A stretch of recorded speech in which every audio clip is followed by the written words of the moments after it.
Ils ne veulent pas que tu te souviennes de ce qui s'est réellement passé. Ton esprit, tes souvenirs, ta perception même du monde, tout cela peut être progressivement érodé, déformé, puis totalement effacé sans que tu ne puisses jamais pointer du doigt la moindre trace de violence physique. C'est l'essence même du gaslighting, une technique de manipulation mentale si insidieuse qu'elle détruit ta réalité de l'intérieur. Dans cette exposition, tu vas comprendre le mécanisme psychologique qui te fait douter de ta propre raison. Ce n'est pas une simple désaccord, mais une stratégie délibérée pour te faire croire que tu es fou, incompétent ou que tes souvenirs sont erronés. Reconnaître ce processus n'est pas seulement vital pour ta santé mentale, c'est une question de survie psychologique face à une arme silencieuse que peu identifient avant qu'il ne soit trop tard. Ce savoir est ton bouclier, ta première ligne de défense contre l'effacement de ton moi profond. Le gaslighting n'est pas né d'un trait de caractère aléatoire, mais d'une compréhension perverse de la vulnérabilité de la mémoire humaine. Des recherches fondamentales, comme celles menées par la psychologue cognitive Elizabeth Loftus dans les années 1970, ont démontré avec une clarté effrayante à quel point nos souvenirs sont malléables. Loftus a prouvé qu'il est possible d'implanter de faux souvenirs ou de modifier des souvenirs existants simplement par la suggestion répétée. Lower pitch. Le manipulateur de gaslighting n'a pas besoin de technologies sophistiquées. Il utilise la même architecture cognitive contre toi. Il commence par des micro-agressions verbales, de légères altérations de la vérité, des contradictions mineures. Il nie un fait que tu as vécu, une parole que tu as entendue. Tu imagines des choses, dit-il avec un air de fausse compassion. Ça n'est jamais arrivé, ajoute-t-il, l'air le plus innocent du monde.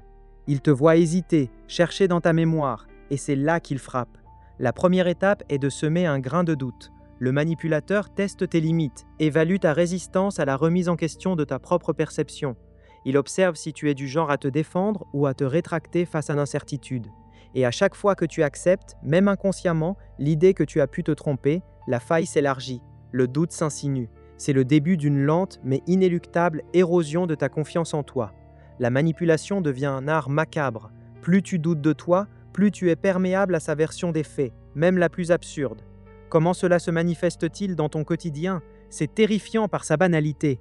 Imagine, tu travailles avec un collègue et il te promet de prendre en charge une tâche spécifique. Quelques jours plus tard, alors que le délai approche et que la tâche n'est pas faite, il te regarde droit dans les yeux et déclare, d'un ton monocorde, « Je n'ai jamais dit ça, tu as du mal comprendre ». Tu te rappelles distinctement la conversation, l'engagement, mais face à sa certitude inébranlable, à son regard qui te dépeint comme un incompétent, tu commences à douter. As-tu vraiment mal interprété? Ton jugement se trouble.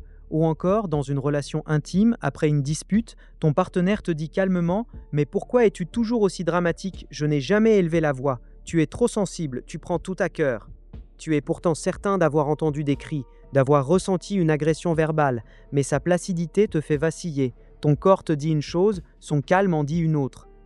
La dissonance est insoutenable. Le gaslighting transforme ta vie en un perpétuel interrogatoire. Avant cette manipulation, tu étais certain de tes souvenirs, confiant dans tes perceptions.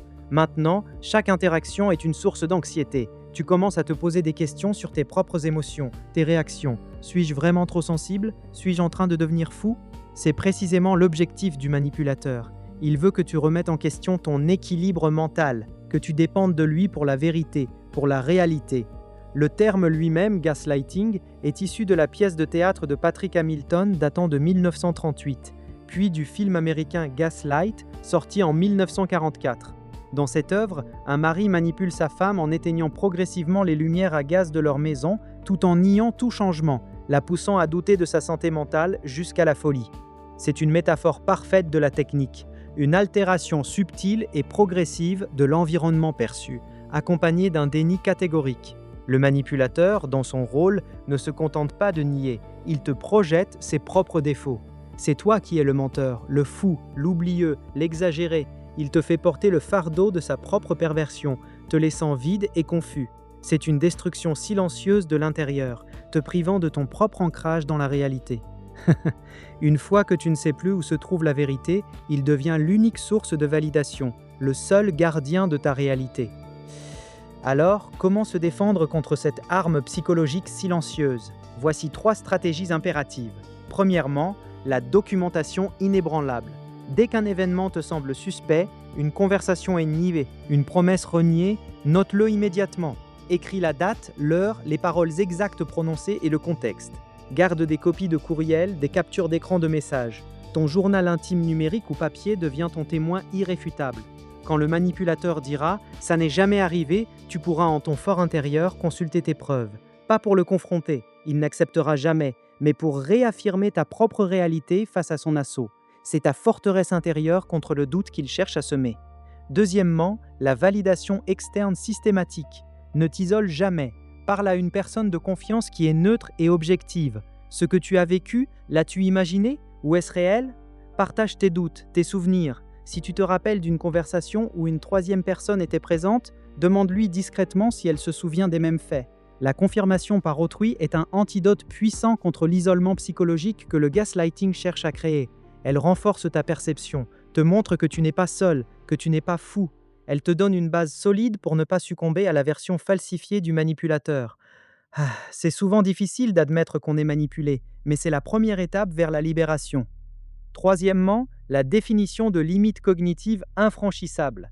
Apprends à reconnaître les phrases clés du gaslighting. Tu es trop sensible, tu te trompes, je n'ai jamais dit ça, tu déformes les choses. Quand tu les entends, refuse de t'engager dans une discussion sur la réalité des faits. Dis calmement, je sais ce que j'ai vu, entendu, ressenti, et change de sujet. N'essaie pas de le convaincre, il ne veut pas l'être. Ton but n'est plus de gagner l'argument, mais de protéger ton esprit. Tu n'as pas à justifier ta réalité, c'est un changement de paradigme fondamental. Tu n'as pas à prouver ce qui est vrai à quelqu'un qui cherche délibérément à te faire douter. Cette ligne est ta zone de non-négociation mentale. Maintenant que tu comprends le gaslighting, tu ne verras plus jamais certaines interactions de la même manière. Le voile de l'innocence est levé. Tu vas commencer à percevoir ces légères distorsions de la vérité, ces tentatives subtiles de te faire douter, non pas comme de simples erreurs, mais comme des manœuvres délibérées. Tu réaliseras que ce n'était pas toi qui étais trop sensible, trop émotif, trop exigeant. C'était l'autre qui te dévalorisait, te reprogrammait pour te contrôler. Tu possèdes désormais la clé pour décrypter cette machination psychologique et pour te protéger, pour défendre l'intégrité de ton propre esprit. Ton jugement n'est pas altéré, il a été attaqué. Ce que tu as découvert aujourd'hui est essentiel, mais ce n'est qu'une strate de la complexité de l'esprit humain et de ses mécanismes sombres. Reste vigilant. D'autres vérités, tout aussi perturbantes, t'attendent. Des mécanismes qui, une fois dévoilés, changeront à jamais ta perception de ceux qui t'entourent.